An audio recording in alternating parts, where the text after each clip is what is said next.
All right, hello and welcome to the 120 session of our Kurrajong Heights conference with Associate Professor Peter McGilchrist. Thank you to all the students who are joining us, but also the parents, staff and other guests. Welcome to the session. As our custom, we'd like to acknowledge the Darug peoples, who are the traditional custodians of the land where we've gathered today, and pay respect to the elders past, present and emerging. We also acknowledge the Yolngu peoples, who are the custodians of Darkinjung, Narrowly Nile and Dupamarka schools. We also extend similar acknowledgement and respect to other Indigenous people in our community and participating today.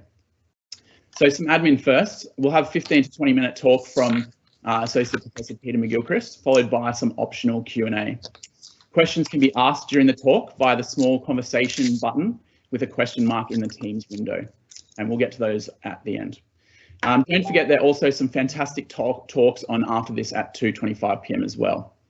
So to our talk today, Dr. Peter McGilchrist is an Associate Professor of Meat Science at University of New England in Armidale. He's one of Australia's preeminent meat science researchers, and his research revolves around ensuring global consumer satisfaction in Australian red meat. Peter teaches undergraduate rural science, agriculture and agribusiness students at UNE, and is very passionate about everything from soil to scotch fillets. So Peter, when we were asked to think of someone to invite for today to this talk, you were my first thought, as I think during lockdown everyone thinks a lot of food and what they can cook at home. One of my friends I was chatting to last night can't work from home right now, so she's kind of enjoying a bit of extra time off.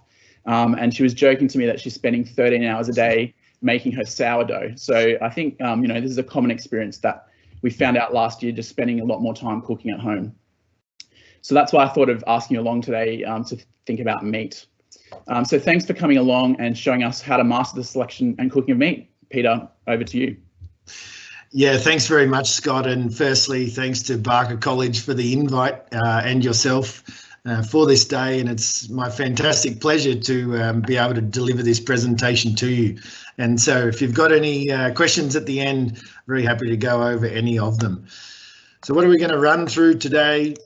Well, we're going to first talk about why we should eat red meat in a very balanced diet. And then we're going to get into the art of selecting the right cuts for the right cooking method. And we'll have a look at the retail shelf and see how confusing that is. And we'll try to demystify the retail red meat shelf. We'll have a look at brands of beef, so selecting different quality brands across our common retailers in Australia, so Woolworths, Coles and Aldi. And we'll have a look at the value of the humble thermometer, and we'll finish up this afternoon with some Q&A. So why eat red meat? Well, as you all know, it's a really has an important role in a healthy, balanced diet. Now, the Australian Nutrition Guidelines say that we should have between 1 and 3 portions of protein per day, depending on our age and requirements. And about half of those proteins should be red meat. The reason why is because it's one of the most nutritious foods we can eat. It's very dense in nutrients. So what are those nutrients? 100 grams of lean beef provides us with about 12% of our recommended daily intake of iron. Now, iron from red meat is of the highest quality, and it is the most bioavailable to us as humans because it's bound up in a heme iron. Anyway, it's very easy for our bodies to get iron out of red meat. We also get 32% of our recommended daily intake of zinc, and that's really important to maintain a healthy immune system, now, which is no more important than times like this. Vitamin B12 also comes from animal products. And we get 37% of our recommended daily intake of B12, which is unattainable from plants. So even vegans have to take a B12 supplement, which comes from animal products. Otherwise, they don't do so well in life. Vitamin B3 and B6, we get 25% and 18% of our recommended daily intake of those important vitamins. And we also get vitamin A and E, which are really important antioxidants. Now, those vitamins are even higher in grass-fed beef and lamb than in grain-fed beef and lamb. But even still, antioxidants are quite high in red meat. Selenium is one we don't often think about. We get about 24% of our recommended daily intake of selenium, which is very important for thyroid function, the production of DNA, which we've got to do all the time. And if any of you are into the art of reproduction, then it's important for that also. And of course, protein, which you can get from any meat and beans and things, but the meat protein is really important for maintaining muscle health and also strength. And that strength part is really important as we age. So as your grandparents age, the consumption of red meat is even more important early on in the day to help build those muscle fibers throughout the day and keep those people functioning and healthy. Creatine and carnosine are very important both for muscle and brain function, and we get them only from red meats. And of course, grass-fed beef and lamb, we've seen rise in the retail shelf recently. And it's really good because it's high in omega-3s, which we all know we get also from fish, and we know the importance of omega-3s for heart health. And here's a picture of a product at Coles, the Graze brand. But it's easy to find those products these days, and they're certified, so they can't cut any corners to make sure they are grass-fed. Who else has PTSD looking at this retail shelf? So many cuts, so many labels, so many different packaging types, so many different types of protein there as well. Chicken, pork, duck, goose, whatever else is on that retail shelf, all sorts of types of pork. Anyway, it's very, very complex, the selection of meat when you get to the retail shelf. This is Coles, exactly the same. Lots of shelves, lots of products, lots of different packaging, lots of different brands, lots of different labels. It is very, very complex. Not for me as a meat scientist, but for the general public, I know that this is daunting. And here in Aldi, lots of different boxes, colours of boxes, different packaging, different brands, all of that sort of thing. Now, I learnt this morning, taking these 3 pictures, that COVID lockdown times are actually really great times to get pictures of retail shelves without people in them. But that's a silver lining, really. So consumers these days have more and more choice. And I think you would agree with me that, 20, 30 years ago, there was really only beef, lamb, pork, and maybe a little bit of poultry on the retail shelf. Now, we can get, of course, those proteins, but on a daily basis, we can enjoy duck, fish, fresh fish, seafood, turkey, kangaroo, and also plant-based meats. So the choice available to us is going up and up. So what meat do you choose, and how do we choose it? We're trying to help you today and choose some red meats a little easier, and mostly beef. So nothing has changed really. In the staples of our diet in terms of red meat are these 2 here, the humble mince and the tasty sausage. The reason why they're staple is because you've never had a tough sausage or never had tough mince, and you can add so many great flavours to them, or they already do have great flavour. We can't banter back and forth here, so I can't ask you a question and get an answer straight away. But why do they taste so good, these 2 products? It's typically because they're carrying a little higher fat content than what our fresh lean meat steaks would, or those sort of things. But still, regardless, these are 2 of the biggest sellers of red meat on the retail shelf. They don't take a lot of explanation, though, because it's mince, we know what to do with it. It's a sausage, we know what to do with it. So I'll move on. So how to select the right cuts. Here's an animal with all the different cuts on it, or some of them at least. Now, what it really depends on is the cook method you're going to use and the occasion that you're going to. So is the Queen coming over for lunch, or is it just a weekday dinner that you have to put together in less than 30 minutes before the kids, which you've just picked up from school, turn into something other than nice little children? So what is the occasion, and what is the cook method to use? Now, to think about this, we think about, hopefully you can see my little pointer there. The muscles in the butt here or in the hind quarter, and the muscles in the forequarter and down low, that's what we call locomotive muscles. So those muscles are like the muscles in your leg. They do more work. And these muscles along the back here are more our postural muscles. They help us sit up straight. They help us, they don't do much exercise though. They don't help with forward propulsion of our body. So in these animals, these cuts that come out of the hind quarter and the forequarter that do more of the work are tougher, have a little bit more connective tissue, or what the muscles bind to help us move. And these cuts along the loin or along the back are much more tender, and they're the ones you'll probably know about, like scotch fillets, sirloins, etc. And that's what we use for grilling. So what are the different cooking methods? You know, this, and as Scott said before, his friend is spending a lot of time home experimenting with sourdough, but everyone is also experimenting a lot with different cook methods.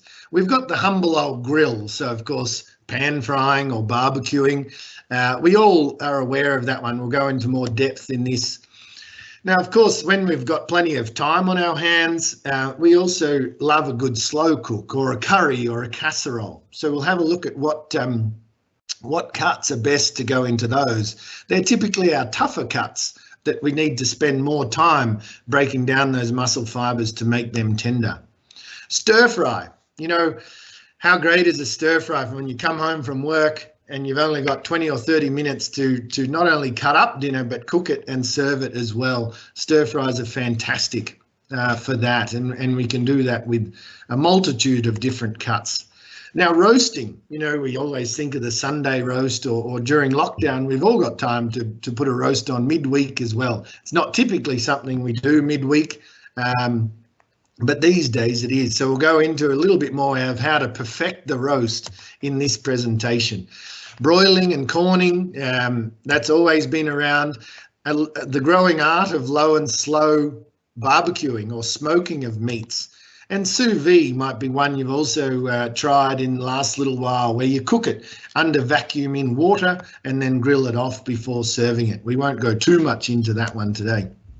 And Korean barbecue, or yakiniku in Japan, that's thinly slicing and then grilling pieces of meat. An absolutely delicious way to eat red meat also.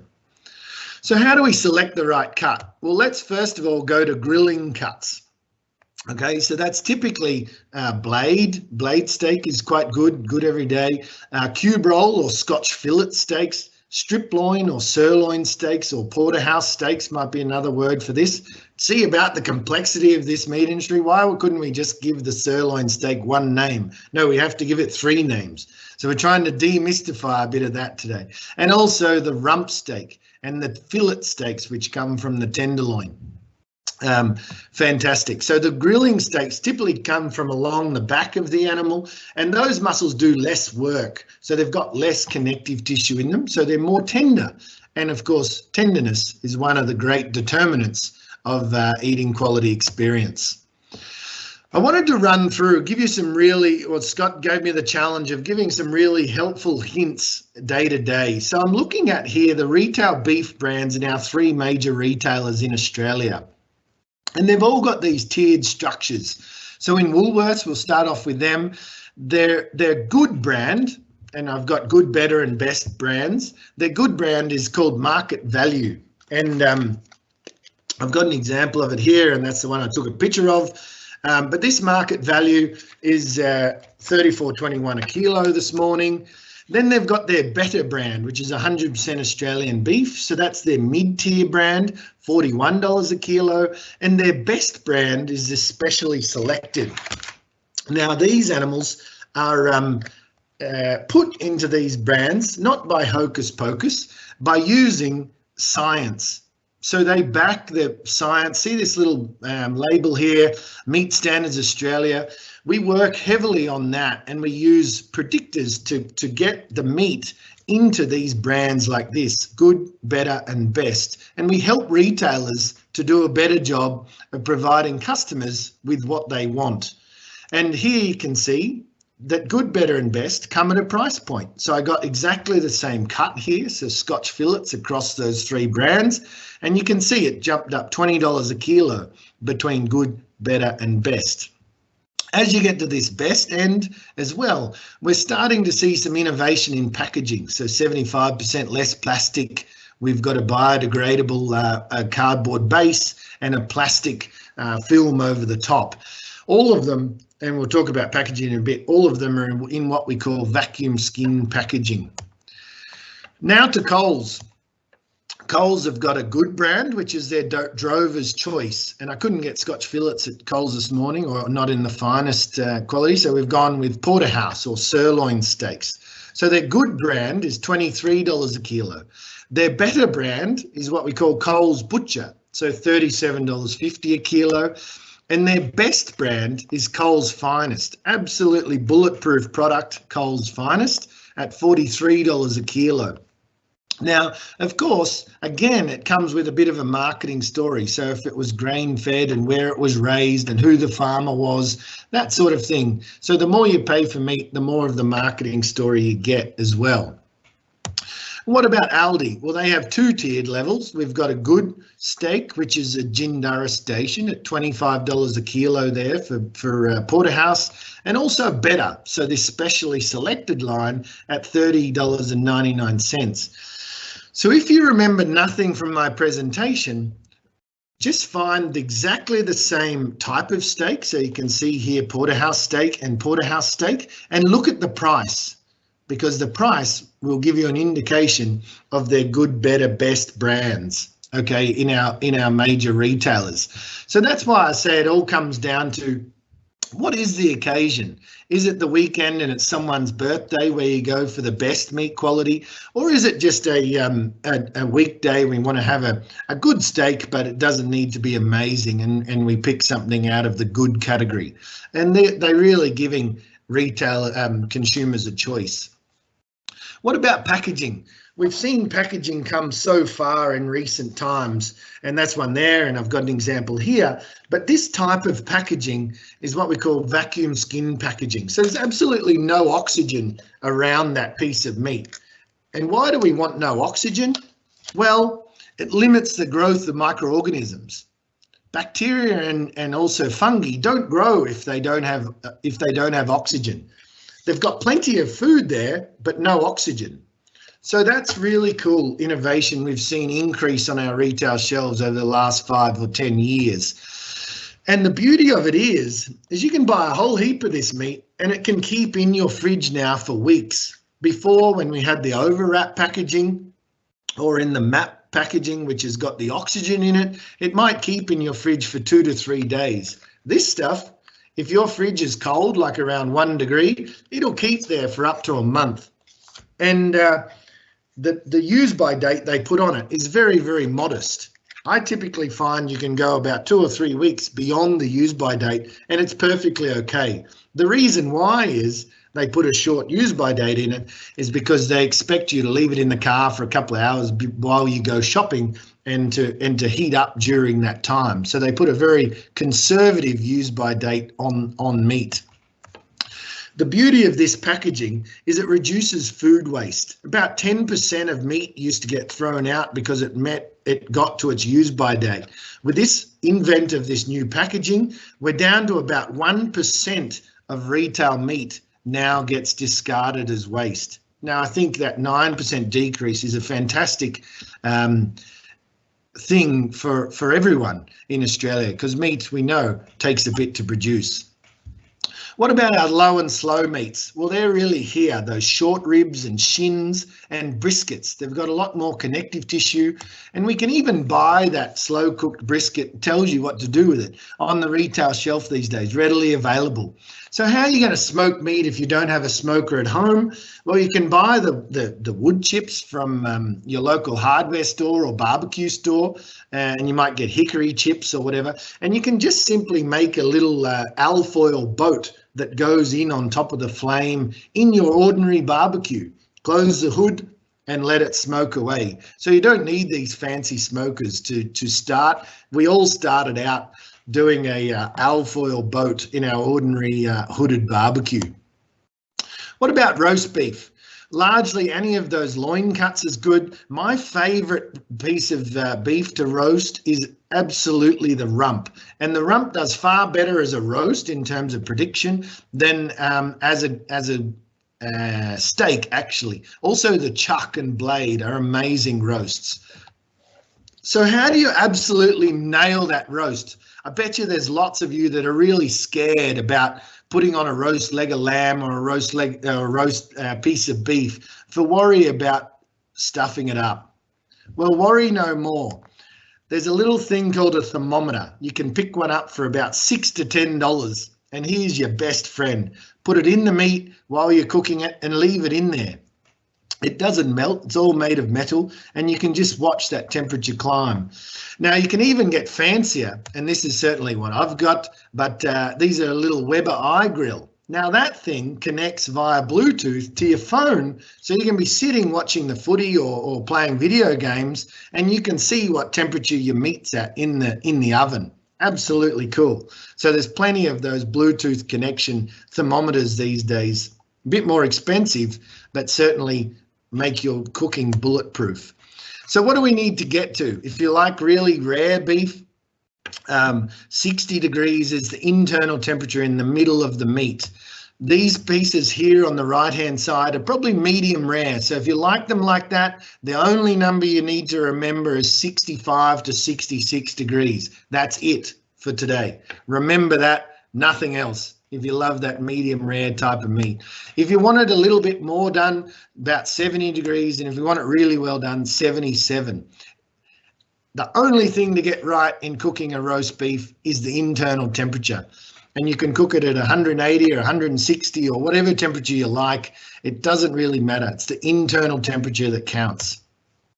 What about slow cooks and curry? Well, typically they're our tougher pieces of meat also that do well as a slow cook or in curry meat. So these muscles in the hindquarter that do a lot more mechanical work than some of the loin muscles. The brisket and shin, you know, they've got multiple uses, and also the chuck, quite an amazing slow cook or curry piece of meat. So this one is also one of my favorites, beef cheeks. So some of you have seen the cooking shows. Now that's the beef cheek is the masseter muscle. So it's one of the strongest muscles in the body, in your body as well, is your jaw muscle or this masseter muscle.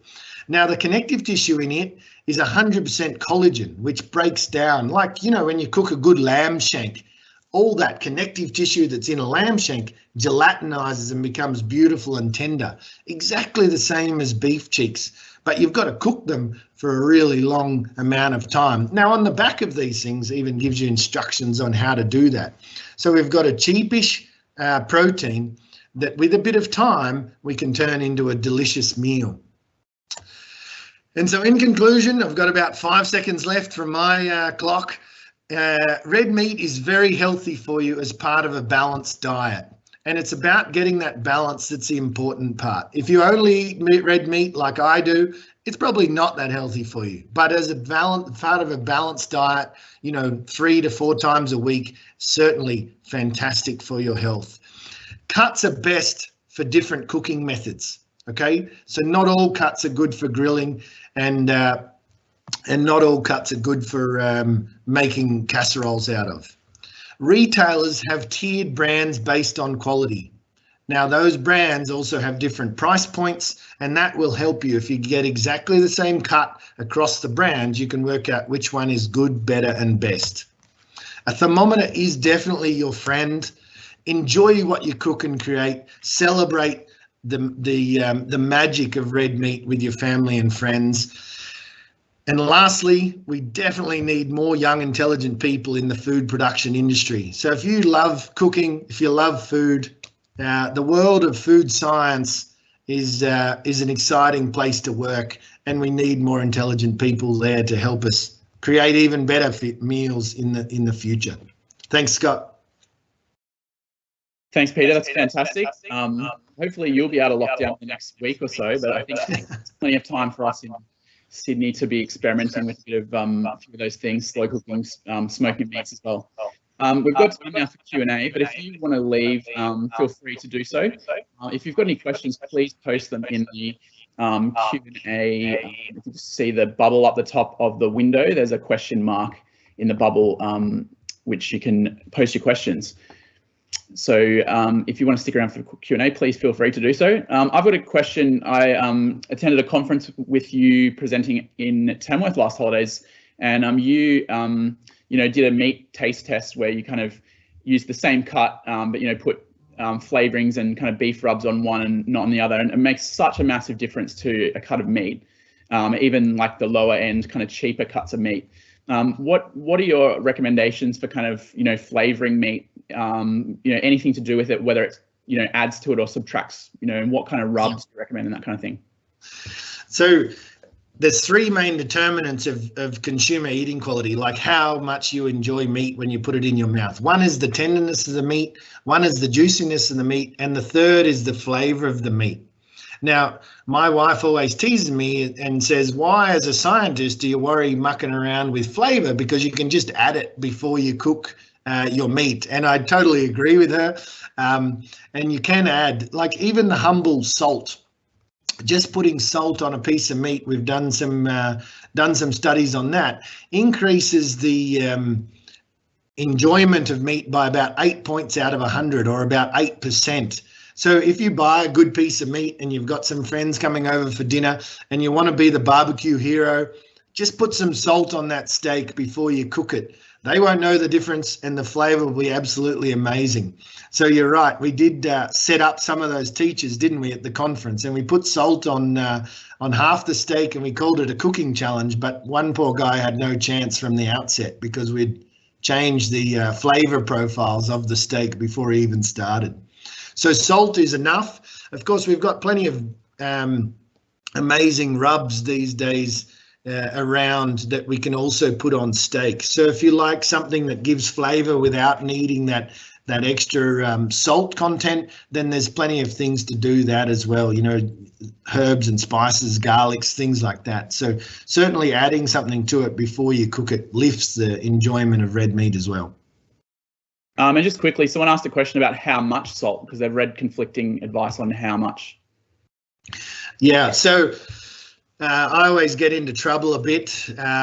Salt, of course, is still hammered by nutritionists, but as in we should reduce our salt. But if you've bought an amazing steak like this one here, and you've got good friends coming over for dinner, the snow hasn't totally settled, but you can certainly see the salt on top. So really a good dusting of snow over that. Not so it's totally compact, but it's probably so it's about a quarter salt on the surface. We've got a lot of fantastic questions here, so we might go quick fire through them, I think, because there's a lot of really good ones. Sure. What do you think about grass-fed versus grain-fed? Do you think there's what do you personally prefer and why?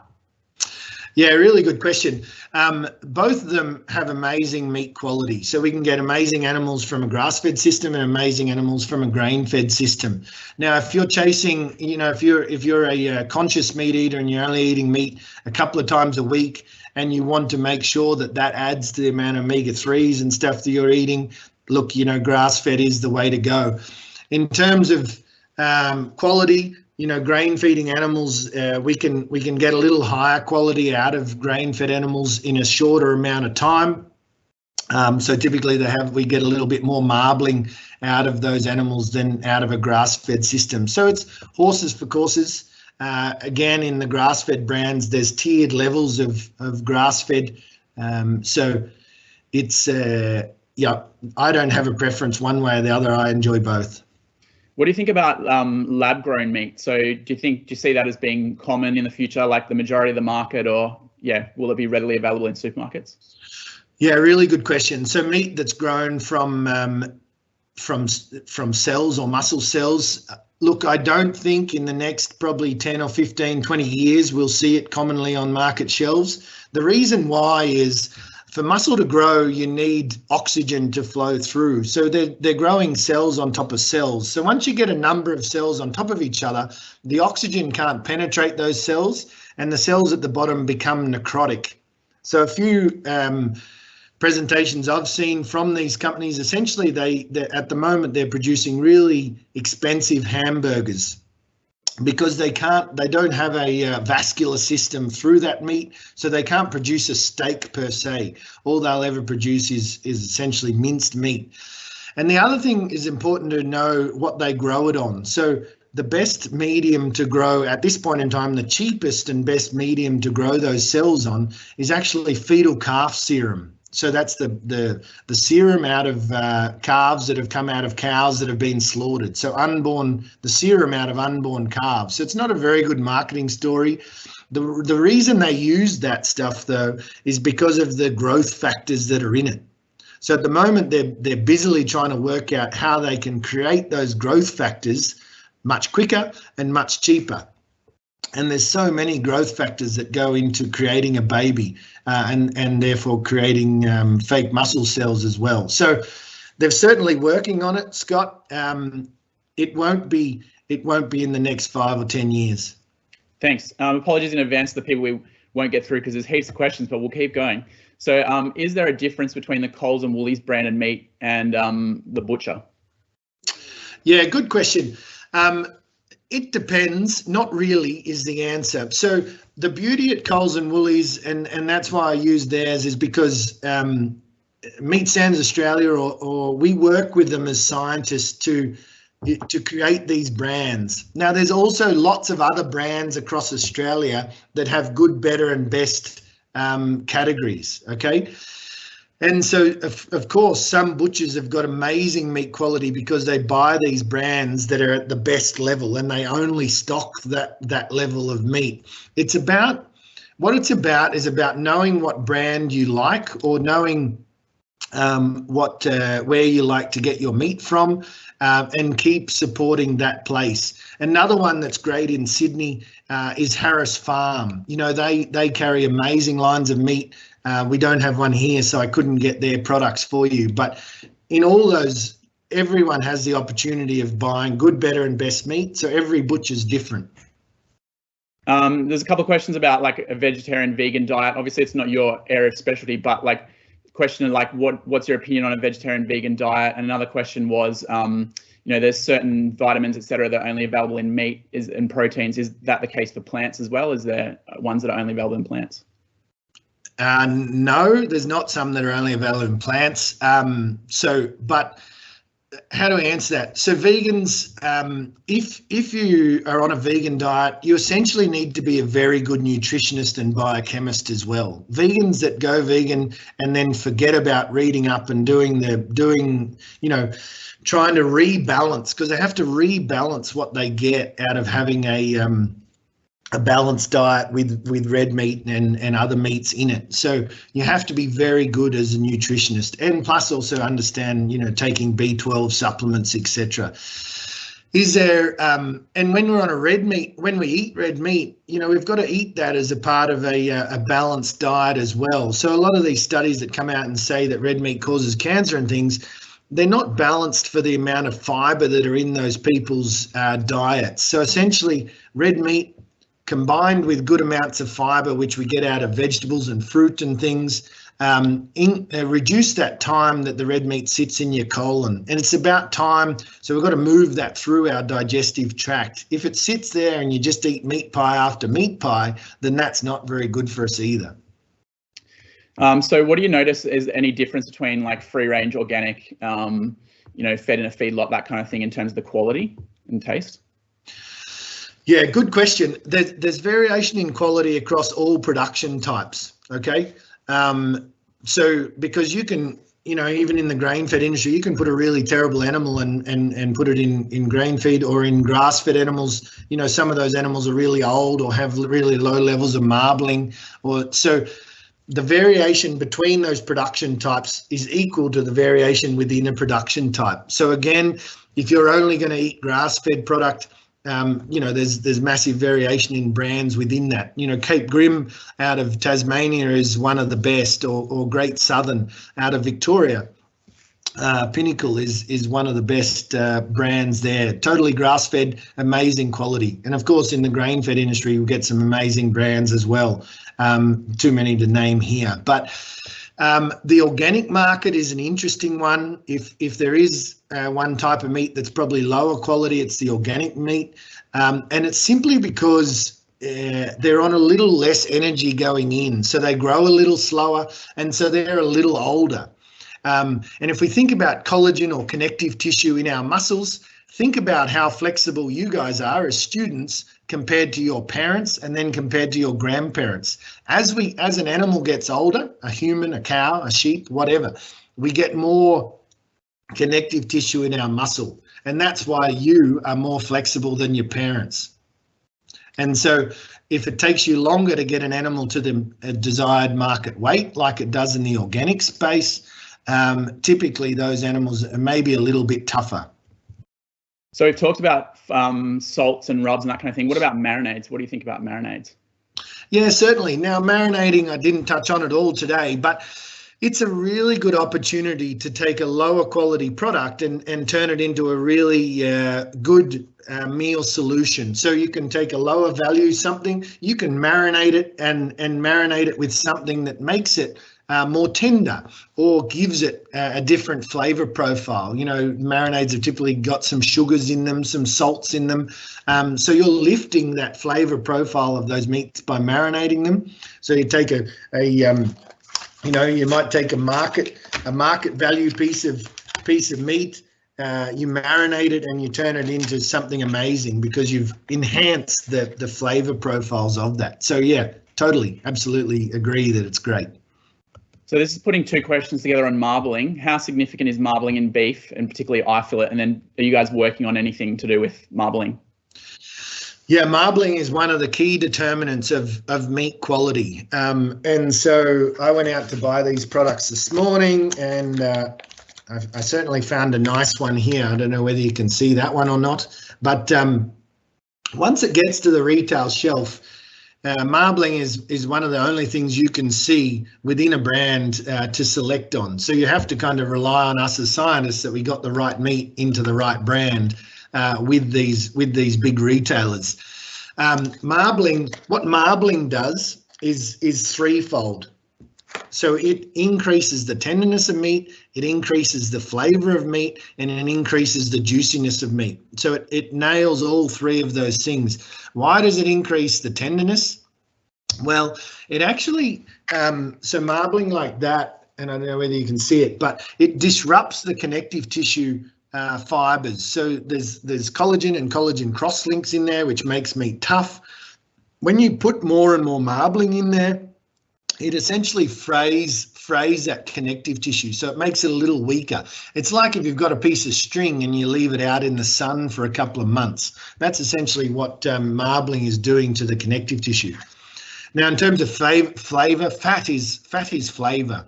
So marbling is fat in the meat, which then solubilizes when you cook it, and so fat holds all those flavor volatiles. So it gives you that beautiful juiciness that you get from marbling.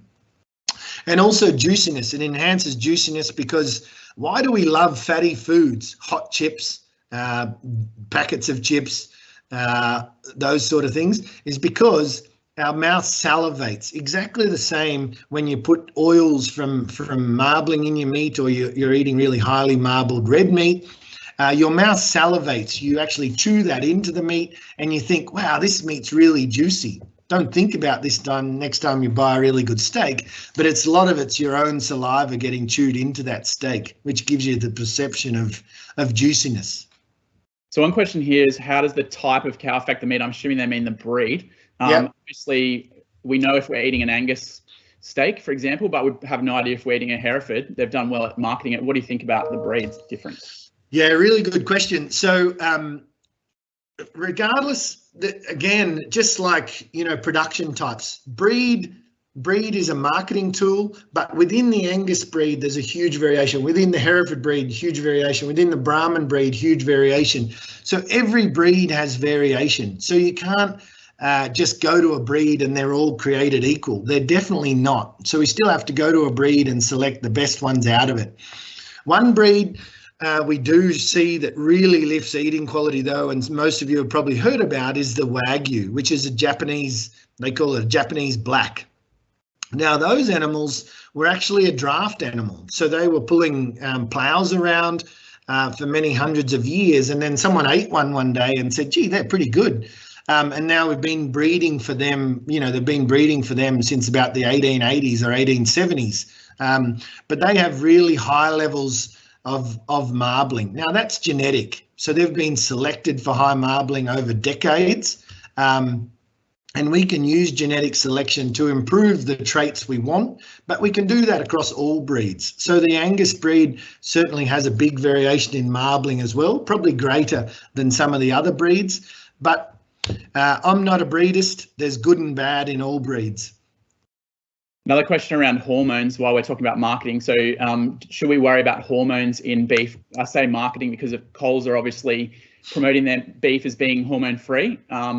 Or hormone growth promotant free, whereas Woolies hasn't done that. They still produce with hormonal growth promotants. Should we be worried about that? Yeah, good question. So you can see it here on this no added hormones. Now, to be brutally honest, that marketing was has relied on the ignorance of the common person, I think, because the hormones that we use in meat production lifts their efficiency, so we get more kilograms of beef from less food that they have to eat. But and none of that hormone remains in the meat at the time of eating. So the amount of estrogen or progesterone that's left in that piece of meat, if it has been HGP treated, is way less than the amount of estrogen we get out of things like Brussels sprouts, cabbages, etc. A lot of our brassicas are loaded with estrogen, 10, 100 times more than that piece of meat. So you don't have to be worried about animals that have been treated with hormones and the residual amounts of hormones in the meat. That's a non-issue. But what happens, Scott, is a really cool one. So hormones do actually reduce the meat quality. Okay, so animals that have had a hormone have slightly lower quality than those that haven't, because it reduces, too scientific now, but it reduces the protein turnover in the muscle of those animals that have been treated. And after post-mortem, so after harvesting an animal, we want that protein to turn over because we want it to get more tender for us before we eat it.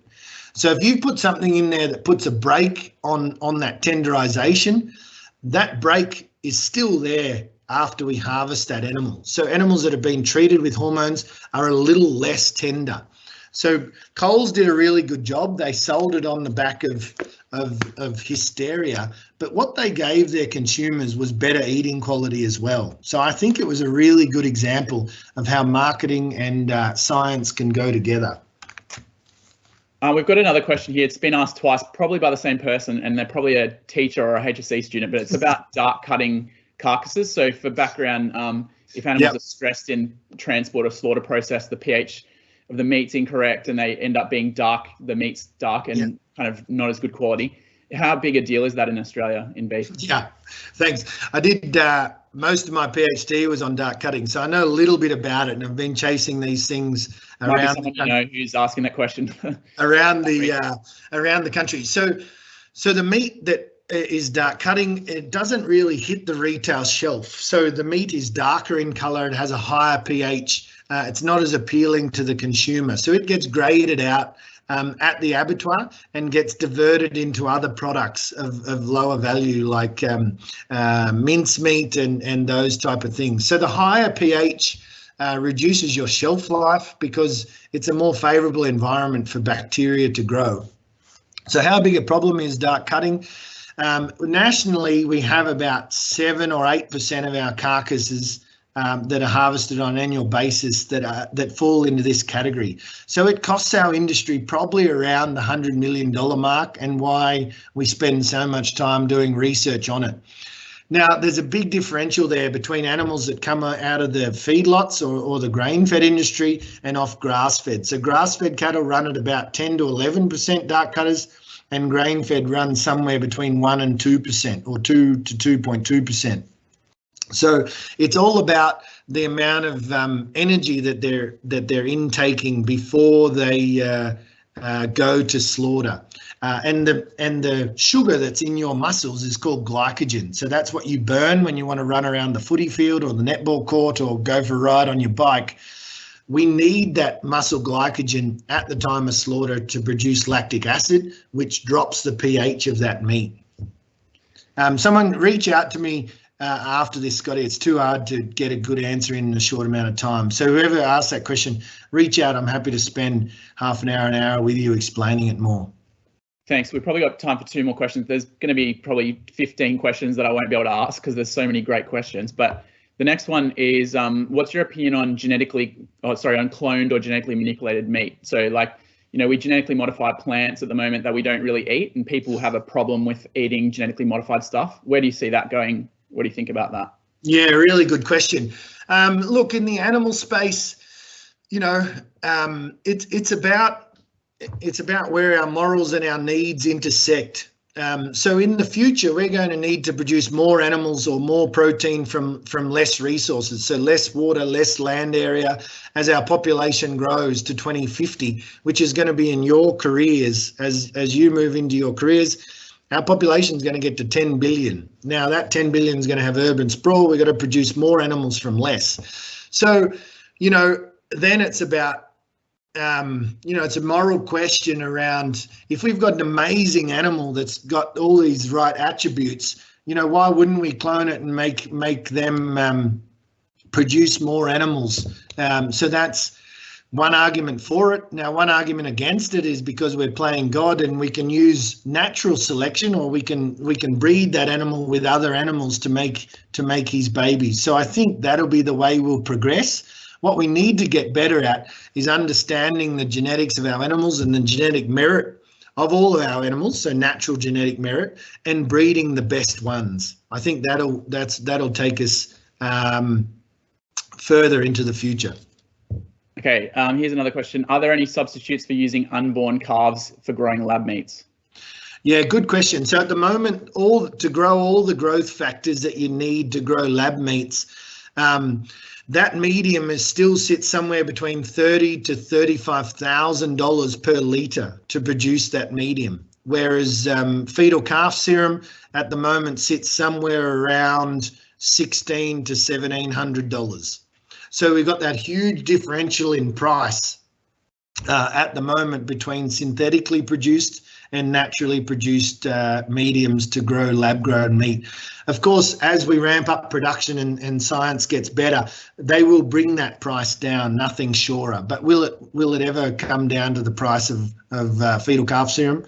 Time will tell. All right, I got one last question, which I think is on theme of what we've what today was about. So is, how do you choose between steaks that are... Ooh, the frozen you just broke up. How do you choose between steaks that are the same cut and the same price point to select the best steak? Yeah, really good question. They should be the same. So unless you go to a, you've got to understand the good, better, best pricing at each individual shop you go to. So if they are both their best brand and they're both the same price, science tells us that they should be pretty equal. I couldn't do a perfect comparison here today because I had a porterhouse steak from Coles and a scotch fillet steak from Woolworths. So Woolworths was slightly more expensive on those, but yeah, you certainly could. Those two steaks, we know in terms of MSA that they will be 4 stars, so they score 65 points or higher at retail shelf. So they should be of equal quality, those two steaks. Thanks, Pete. Well, I wrote down all these questions in case we didn't get any, but I haven't been able to ask them. There are so many great questions and heaps more I didn't ask. So thanks everyone for posting questions. But I just want to say thanks for coming along, and thanks very much to Pete for talking to us today. And also thanks to Tim Miller, one of our IT support people behind the scenes, making it run. If you want to contact Pete, he has a LinkedIn and that kind of thing. So feel free to get in touch, I think. And yeah, but otherwise, thanks for coming. Maybe if you're really interested in this stuff, it's worth thinking about doing an ag degree. But otherwise, there's another session on at 2:25. of other things, so we're going to have to finish up to let you go to those. But again, thanks very much, Peter, for joining us. Yeah, thanks, Scott, and thanks for the invite, and hope to see you all at UNE one day. Thanks, Pete.